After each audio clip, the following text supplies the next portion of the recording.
praticamente ogni giorno fotografo quello che i miei occhi purtroppo vedono, cioè vedo degli aerei comunque che passano sulla mia testa, che non hanno nessun segno di riconoscimento, e fanno cerchi, fanno croci, comunque non mi sanno di aerei di linea. Anche in Sardegna sono centinaia le persone che quotidianamente avvistano, fotografano e filmano il passaggio di aerei che rilasciano a quote piuttosto basse delle lunghe scie bianche. La loro convinzione, che supportano con un'enorme mole di documentazione di varia natura, è che non si tratti di normali condensazioni create da motori jet, ma dal rilascio di sostanze chimiche per esperimenti militari di controllo del clima o per le radiocomunicazioni con possibili effetti negativi per la salute dei cittadini.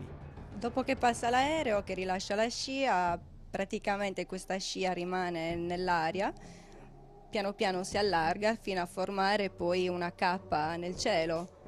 In una bellissima giornata d'estate si iniziano a intravedere questi aerei che passano e a metà giornata il cielo è completamente oscurato. Diciamo che è abbastanza logico dedurre il fatto che c'è qualcosa di anomalo. La tesi che non si tratterebbe di voli civili è avvalorata dal consistente materiale raccolto nell'Oristanese. Gran parte dello spazio aereo in quell'area è infatti interdetto ai voli commerciali. La zona rossa indicata dalla mappa sulle aerovie fornita dall'ENAV, l'Ente Nazionale per l'Assistenza al Volo, riserva quello spazio al sorvolo militare. Dopo una pausa estiva è ripreso un intenso traffico puntualmente immortalato da centinaia di macchinette fotografiche, nell'isola come in molte altre parti del mondo, per un fenomeno che continua a far discutere e dividere l'opinione pubblica.